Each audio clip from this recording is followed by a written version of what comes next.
Hello racing fans and a warm welcome to Trackside, proudly brought to you by World Sports Betting. Bet with the best, bet with WSB. I trust that you're well and you're having a fair week. A short week with Monday being was Easter Monday, but there was lots of action throughout the week, and looking forward to this weekend's racing. Of course, we race at the Big T on Saturday, featuring the World Sports Betting Spook Express Stakes and Her Serene Highness the Empress Club Stakes.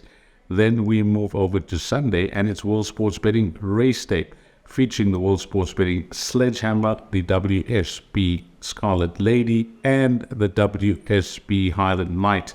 So it's their race day, so we wish them all the best over the weekend. They'll be prominent on Saturday at Turpentine, but it is their race day on Sunday at Scottsville. What I've done for the show, well, it's competitive racing, but exciting racing on both race days. And I've picked out one horse at Turpentine and three horses at Scottsville. And then what I've done with those three horses at Scottsville, two of them form part of the Big Six. I've given you a guide for that Big Six. So away we go with the four horses. And our day will begin late in race number 10 at Turpentine on Saturday. It's over 1,160 meters. And I really like the look of this horse called Windwater. Johan Janse van Vieren's horse. He's already shown the ability quite early in his career. He's won twice from 7 starts, and after a facile maiden win, he went back-to-back. His last 2 starts, he hasn't been the most alert out the gates. He's been slow away. He's had a lot of ground to make up, but nevertheless, he's run on smartly. When I had a look at the field and the way the race is going to map out, there is going to be pace, there's going to be speed very early in the race. And I think that could be key. That's where it could play right into the hands of Windwater, because he does have a very good finish. So wherever positioned by Keegan de Mello, even though he may be slow away out the gates, I think he'll have the fastest finish in this field. When I look at his form lines, what his last form line will really inspire you. With McKentor, the winner, coming out to win the Manor War Sprint, and I think it was a mover and shaker for Fabian Habib that came through to enhance that form line. So against this type of field, I'm hoping that he does us proud and he ends off Turpentine's race day on a high and gets Trackside off to a flying start, number 2, Windwater. Then on to Scottsville on Sunday, and I mentioned that I picked out 3 horses. The first of our 3 will come up in race number 3. It's Kamamore, got Puller's runner with Sereno Mudley up now. First time out, there was some anti-post betting support for this horse, but then come race time, he was allowed to drift out in the betting market, and you have to watch that replay to see what happened when the starter said go.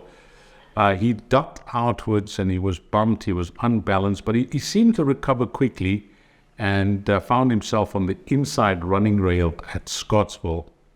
And he had some work to do over the final 400 meters. And it got a bit tight on that inside running rail with the horse quite close to him to the left. But he showed courage, this horse, to just run through that gap first day at school. And he was finishing best of the rest. Of course, he was beaten and well beaten by the more experienced odds-on favorite called Jet Legacy. But that run over 1,000 meters, the way he was finishing off that day, and the fact that there was early betting support for him, suggests that he must be a horse that's showing back home. The extra 200 meters, I have no doubt, is going to stand him in good stead. He should release the extra distance. And he's had a run now at Hollywood Bets Scottsville, so he's at home at that course. The extra furlong I mentioned is going to suit him nicely. So number 6, Kamamore, in race number 3, will be the horse to beat. And I'm hoping that he can do us proud in race number 3. Then on to race number 4 over 1,400 meters, which kicks off the big one, the Big Six. It's the WSB Spinner Wine Slots, or Spinner Winner Slots. It's a maiden plate for fillies and mares. And here I'm going with the obvious horse, a horse that I think will be priced up in the red, called Glory. At a glance in town, he's brought on 2 horses. His main horse is that horse called Queen of Shadows that runs in the WSB Scarlet Lady. But I think Alec has found the right trace for the traveling stable companion here, the Call to Glory. She was a close-up second back in January, and although there haven't been any winners from that form line, there have been 5 subsequent winners. And then last time out, coming off a 2.5-month break, she was no match for the winner that was tipped on the show called Avril on Toast. but she did stay on best of the rest. I think against this field, where none of the locals have any standout form, this looks like the right race at the right time from draw one, Craig Zaki up. And although she's 6 months behind being Northern Hemisphere bred, I think that she'll be too strong for this field. I think that she is a pick 6 banker, and she'll form part of that trackside treble on the World Sports Betting. And then on to the last race, which is race number 9. And this is over 1,200 meters.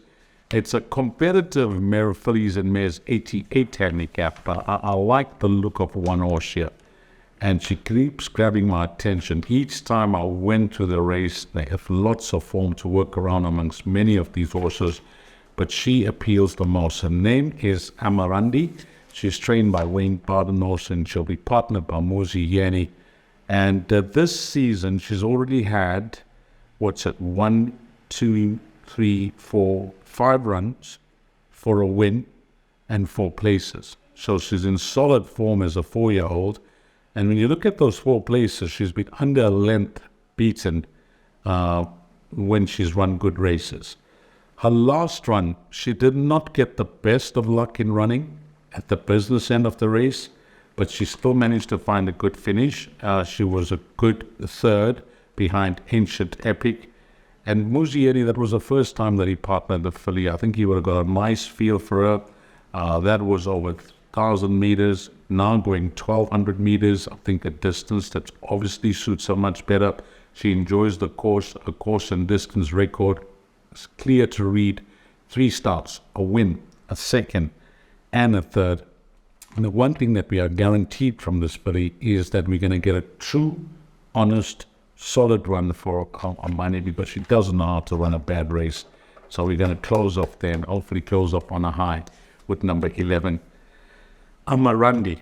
Then on to the pick 6, guys. Those are the 4 horses. The pick 6 is very simple. I told you I like the 2 bankers. The pick 6 begins in race number 4. You need to get your bets on by 13:30 off push 1. The banker is number 1, Call to Glory in leg number 1. Leg 2 and 3, which is the World Sports Betting Harden Knight Cup over 2,400 meters and the World Sports Betting Scarlet Lady over 1,750 meters.